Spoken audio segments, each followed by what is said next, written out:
Every year, millions struggle with addiction, rehab after rehab, relapse after relapse. So, why do so many treatments fail? The truth is, most solutions only scratch the surface. Carl Jung had a revolutionary take on addiction. He didn't see it as just a disease, but as a deep spiritual hunger. In this video, we explore how to break free from addiction, not by fighting it, but by truly understanding what it's trying to tell us. Addiction isn't just about alcohol, drugs, or behaviors like gambling or social media. It's about something deeper. Jung believed addiction is a cry for transcendence, a misguided search for the divine. The craving isn't about escape. It's about filling the emptiness we often feel in a disconnected, mechanized world. The addict isn't weak. They're spiritually starving. Stick around as we dive into why addiction is more than just a problem to be fixed. It's a message from the soul. You don't want to miss this. Ask yourself this. When someone drinks compulsively, when they shoot heroin, or scroll endlessly through digital feeds, what are they running from? Jung would suggest they are not running from pain, but from emptiness, from a life void of meaning, from the unbearable silence left by the loss of inner connection. In ancient times, people lived among myths. They dreamed with gods, and they saw themselves as part of a sacred cosmos. But the modern ego, Jung believed, became inflated and isolated. It stopped listening to the soul. The ego wanted to control, rationalize, and dominate, but the unconscious refused to be ignored. It rebelled and sent symptoms, and addiction is one of those symptoms. In this way, addiction becomes a false ritual, a counterfeit initiation. The substance takes the place of sacred experience. The bottle becomes a chalice, the needle becomes a staff, and the high becomes a fleeting glimpse of transcendence. But unlike true spiritual experience, addiction never integrates. It only isolates. Because the person is not being initiated into wholeness, they are being swallowed by shadow. What's most tragic, Jung would say, is that the addict is often closer to the truth than we realize, closer to the archetypal realm, closer to the raw, unmediated forces of the psyche. But without guidance, without ritual, myth, or meaning, they are overwhelmed. It is not that they seek too little, it is that they seek too much, and in the wrong place. The addict is often a mystic in exile, a visionary without a vision, a soul that has felt the pull of the numinous, but has fallen into its counterfeit. Jung's patients were often men and women of success, outwardly accomplished, yet inwardly hollow. They had followed society's path, career, wealth, social norms, but inside, they felt the gnawing of something unfulfilled. Jung called this the loss of the soul, and many turned to substances to fill that hollow place. He would not simply take the bottle away, he would ask instead what the bottle was giving them, what need it was fulfilling, what inner God it was trying to awaken. Because until you understand what your addiction is serving, you cannot hope to transcend it. Addiction, to Jung, was never random. It was symbolic. It pointed to a psychic imbalance, a misalignment of the ego and the self, a failure of inner dialogue.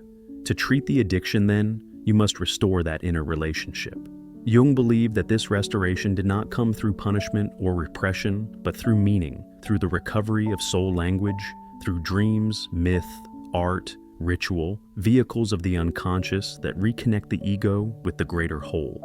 In his correspondence with Bill Wilson, Jung emphasized that only a deep transformative experience, something numinous and spiritual, could truly release a person from the grip of addiction, not because it scared them straight, but because it gave them what the addiction was only pretending to provide. Addiction is not a moral failure. It is a misdirected longing for the divine. It is the soul crying out for reunion, the body absorbing the consequences of an inner void. And if we fail to see this, if we only treat the symptoms and not the symbol, we risk silencing the messenger while ignoring the message. There is a part of you that you have never truly met, a voice beneath your thoughts, a face behind your persona. It lives in dreams, in slips of the tongue, in fantasies you dare not name. Carl Jung called this hidden realm the shadow. The shadow is not evil. It is not wrong. It is simply the part of you that your conscious mind refuses to accept.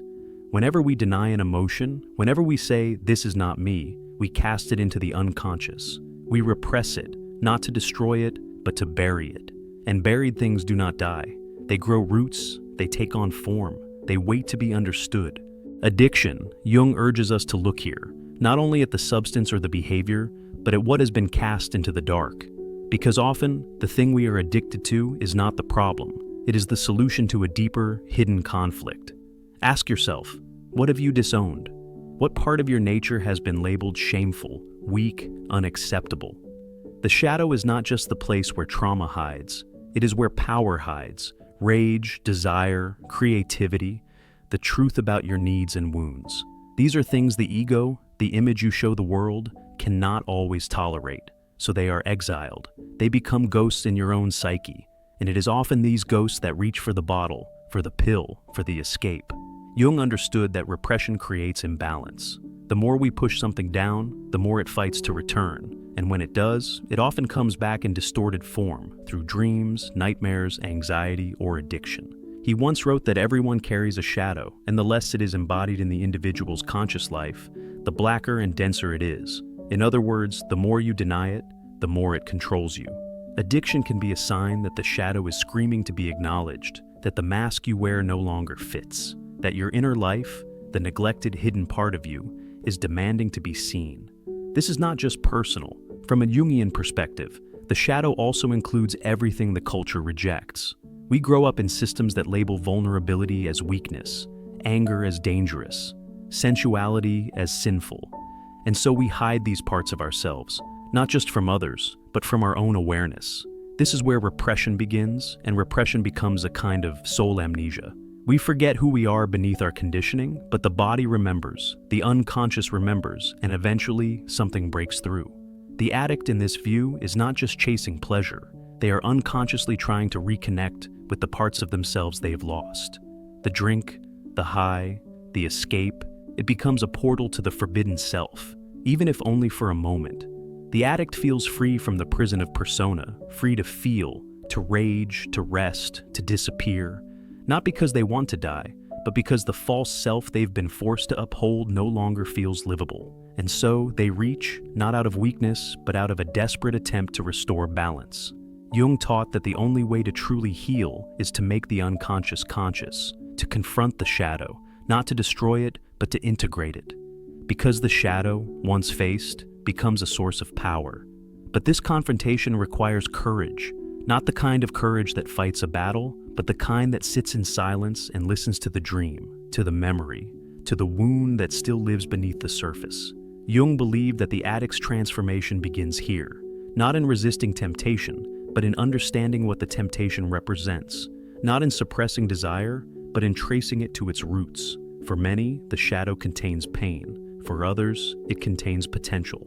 But for all, it contains truth, and the truth, once seen, cannot be unseen. The truth reshapes everything. The repression of the shadow is what causes the psyche to fracture, and addiction, in many cases, is that fracture made visible. But if we learn to look inward, if we dare to face what we've hidden, we may begin to understand what the addiction was trying to tell us all along. What if addiction is not something to fight, but a signal that something deeper must awaken? Carl Jung didn't believe in merely eliminating symptoms. He believed in transformation. He saw addiction not as an enemy to destroy, but as a message from the unconscious, an invitation to begin a journey inward. That journey he called individuation. To the ordinary ear, the word sounds clinical, perhaps even cold. But for Jung, individuation was sacred. It was the soul's unfolding, the lifelong process of becoming who you truly are beneath all masks, beyond all roles, outside all inherited beliefs. Addiction often begins where the process of individuation has been interrupted. Instead of becoming whole, a person becomes divided, split between who they are and who they pretend to be. The addict is often someone who has lost contact with their inner world, or worse, never had the tools to enter it, and so the psyche seeks wholeness elsewhere, in dopamine, in intoxication, in the temporary sense of aliveness that a substance provides.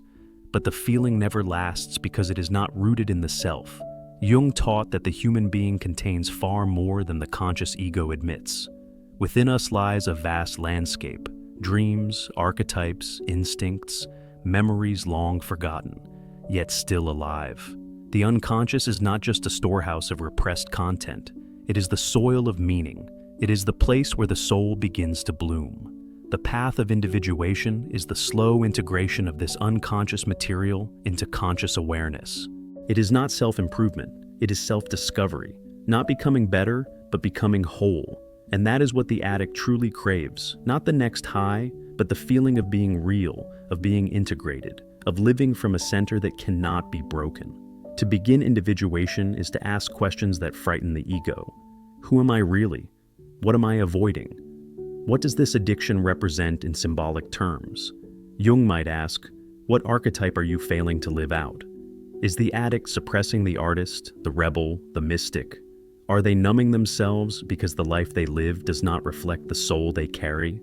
In the analytic process, Jung often worked with dreams, not as random nonsense, but as messages from the unconscious, symbols, myths, invitations. A dream of drowning might symbolize emotional overwhelm. A dream of flying, repressed potential. These dreams can't be medicated. They can only be heard, and when they are heard, the psyche responds. It begins to balance itself. For the addict, individuation is not a straight line. It is a spiral, a descent before a rise. There will be confrontation with the shadow, the complexes, the inner child.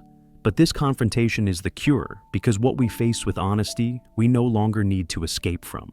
Jung believed that each of us carries within the image of the self, the totality of who we are meant to become. The addiction, he would say, is often a misalignment between the ego and that inner self.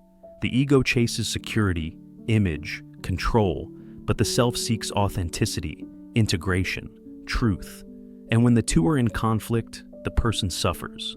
To heal, the addict must begin to reconcile these two forces, not by obedience to external rules, but by turning inward, by facing the chaos inside with the guidance of symbols, inner work, and often deep psychological support. Jung did not promise an easy path. He did not offer quick fixes. What he offered was the map of the soul, a guide through darkness. He believed that if a person could begin to explore their inner life through journaling, therapy, dream work, reflection, they could begin to recover, not just from addiction, but from the disconnection that fuels it. Individuation, then, is not just a psychological process. It is a sacred calling. It is the remembering of the soul, the rebalancing of energies, the reclaiming of the parts once cast out.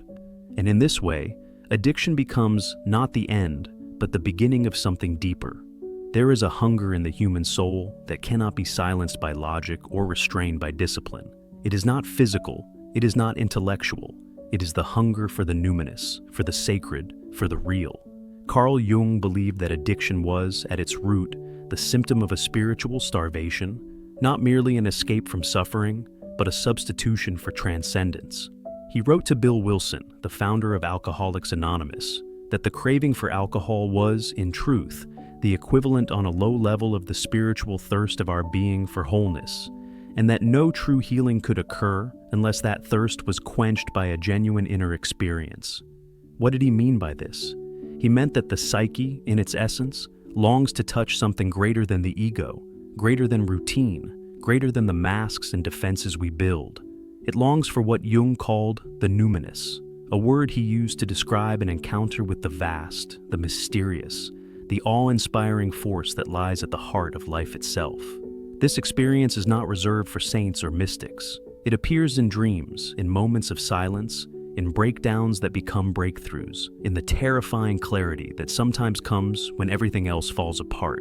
And it is in these moments that something deeper stirs, something real. For the addict, this moment is not optional, it is essential. Because until something greater is encountered, something greater than the craving, greater than the pain, greater than the empty shell of the ego, nothing inside truly changes. The addiction might be paused, it might be interrupted, but it is not transformed. Jung believed that the only thing strong enough to truly counteract the grip of addiction was a spiritual experience, not religion, not dogma, but a living, direct contact with the unconscious self. This experience often begins with descent into sorrow, into grief, into the raw truth of what we've been running from. And only in that descent does the ground of transformation emerge. We live in a world that avoids depth. We scroll, we consume, we medicate, we distract. But Jung's work reminds us that healing is never horizontal. It is vertical. It requires going down, into the body, into the shadow, into the archetypal layers of the soul. The addict has already felt the call, though they may not realize it. The altered states they chase mimic the numinous. They imitate revelation. But they do not integrate it. They do not root the psyche in wholeness. They fragment it further. What the addict needs is not just sobriety. What they need is meaning. And meaning is not taught. It is encountered.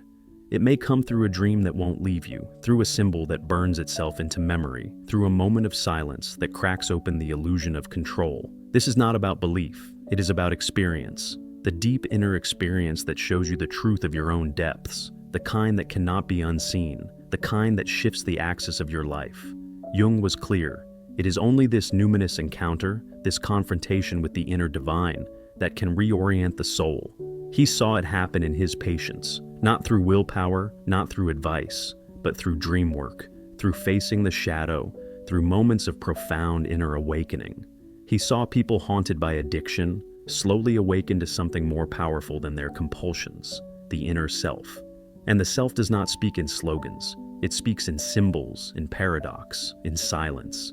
It reveals itself when the ego finally stops trying to fix everything and starts listening. For some, this experience may feel like a breakdown. For others, like a visitation. For all, it marks the moment when the addiction loses its illusion of power because something greater has entered consciousness.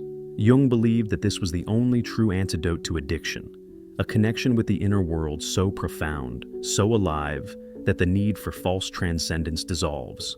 Not because it's been forbidden, but because it's been replaced. Because once the soul has touched the real, it can no longer be satisfied with imitation.